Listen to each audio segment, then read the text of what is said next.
Do you feel, Bronwyn, that the best case scenario of the budget is to give them the best case possible for an election this year?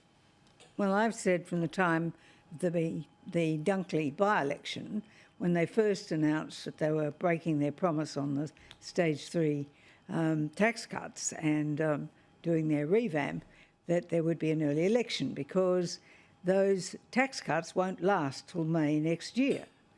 And when I saw this budget, I looked at it as a barnacle cleansing exercise. The rent payments is to try and cut into the Greens debate on being the friend of renters.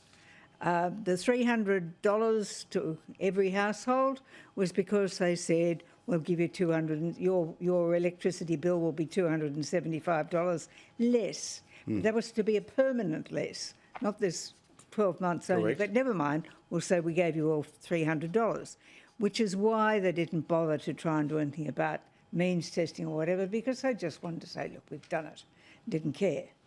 And then, of course, when you look at the rest of the budget, they're trying to create a new narrative, which is we care about manufacturing in Australia and we're going to do good things here. But, of course, again, Twiggy Forrest is the big winner. I've never seen a man with his hand out so often.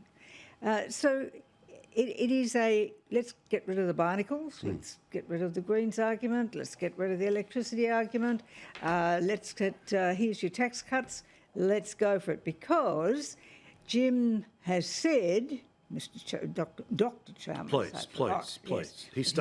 He studied political thinking. superannuation. And of course, he said that this is anti-inflationary and there will be tax cuts. There's no possibility of there being increases. He's at dead odds with the RBA, and the one thing he doesn't want to be is tested. So if you go too long, he'll get tested. Yeah. And if he's wrong, he's toast. All right.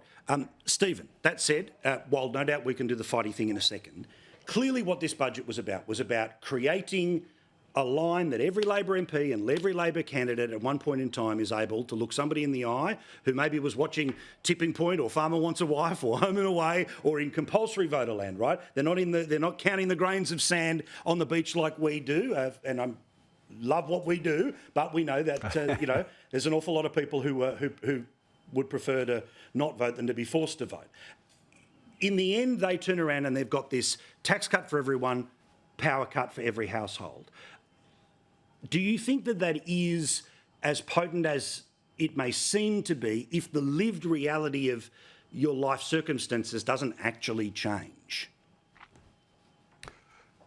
Look, Paul, I think there's a couple of different points you've made there. So you and I have, over the last few years, enjoyed election nights, and then we've enjoyed talking about what's going to be the poll reaction. So I'm talking about over, the Scott Morrison last few years and ours.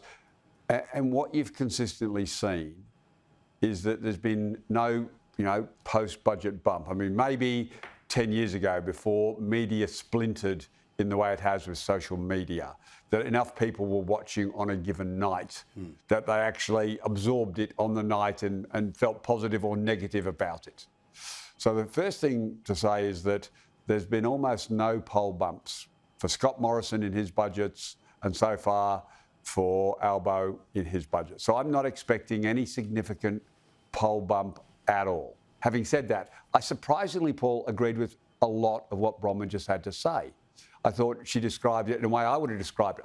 I think that over the last few months, and to some degree in this budget, the government have been cleaning the barnacles off the ship in a way that says we want to be focused, we want to be talking about Labor issues. One difference I have with the interpretation that Bronwyn had is that Labor's done this because there's Labor values behind this. And so we want to make sure that people understand that a core Labor value is housing, not this fantasy dream socialist paradise that the Greens talk about, okay? This is a core Labor issue, housing. On energy transition, a core Labor value is to manage the energy transition.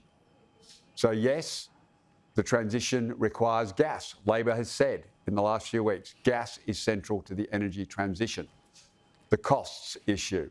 So Labor has said we're going to give energy cost relief, but they're core Labor values, the tax cuts. Oh, Stephen, that is not core Labor values at all. Increased taxation. Absolutely core and this is the Labor. highest taxing budget in 20 years. This is big tax, and you know that the Labor DNA in the Labor Party, Stephen, is to have government intervention, to have more people dependent on the government, so that their own initiative is to respond to what the government wants them to do, and that's exactly what this budget is. It is trying to make more people dependent on what the government wants them to do. Stephen? No, I'm going to have to put your secret conspiracy aside there. I mean, I'm going to just speak firstly that if you go, it is a total conspiracy. Labor wants to hook people onto the social security payments or one-off payments. I mean, the big, who masterminded the one-off payments? You know, I'm sorry, but the last coalition government mastered one-off payments, Bronwyn. It was the master of them. So please don't pretend that a one-off payment from Labor is some socialist conspiracy to hook the masses Stephen, that's on got about as much government dependence. That's exactly that's about as truthful as your friend, the Treasurer, is saying he's the only one who's been managed to get a back in black. Yep, he's had two surpluses. You're right. He has got two surpluses. Yeah, but if you had the same this one's based off excise. If you had the same accounting methods in place, you guys have then got to Josh agree on Frydenberg which is would the have had criticism. one. You But can't have two honestly and different truly, criticisms if they just conflict. look at the excise alone. Paul has been talking about the excise, around $15 billion just from tobacco. Correct. And you've got another, 16 billion coming in off for fuel, which you keep pushing up the tax component.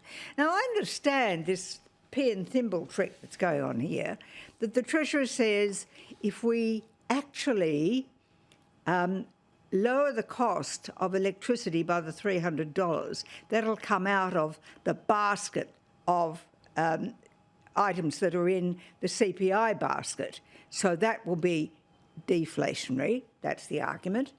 But because the tax cuts are going to everybody, that's what happened last year. The people will actually spend the money that they're getting in the tax cuts, which is inflationary.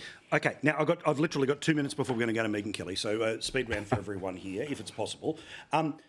Stephen, okay, if the idea is green hydrogen is literally going to become this superpower, will fuel the world like Wi-Fi, the CSIRO came up with, change the world, all of those things.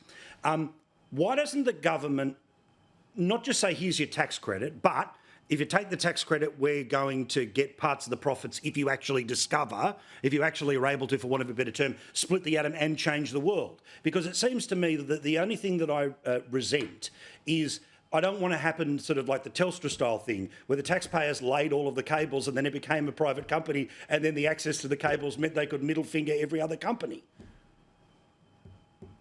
Well, I think you make a good point there, Paul. I'm least comfortable around some of the issues where some of the beneficiaries are some of the wealthiest people. Now, they're putting their own private capital in as well, and others might not be willing to do it. I think you make a fair criticism there. This is not one that excites me. I think there's a range of other issues in the budget that are absolutely worth selling, but they're all part of the path of transition to renewables. Whether this one comes off or not, time will tell. But Labor isn't putting all its eggs in one basket. As Stephen, you know, it's got the only solar, reason that gas is now on the agenda is because all the policies of Byrne and therefore Albanese with regard to renewables have failed. No, they know that they will not be able to meet their targets. Madeleine King has consistently, for 2 years, she's a brave woman, isn't she? To win this battle, and she's a brave woman. Won this battle, and she deserves applause. Gas and for now, green hydrogen later. Is behind it. She's been saying you can't meet your targets, and she saw reality and belled the cat. All right, Bronwyn, give me 30 seconds before we're done. She has been courageous and successful. The bottom line is that we've got to get rid of this government if we're going to save this nation. We've got nothing but increased cost of living, hiking of interest rates for mortgagees. We have Are you better off than you were before this lot was elected? No, we're not. And all the adjectives and the adverbs that the Treasurer uses in his speeches, if you took them all away, it'd take half the time to deliver it. But all the grandiose language in the world is not going to convince the Australian people that they're better off since he got the job. All right, thank you, gang. Do appreciate it. You can have the next 30 seconds next week, Stephen. Do appreciate it. Thank you, guys. We're always here to help, and we'll carry over champs with these guys next week.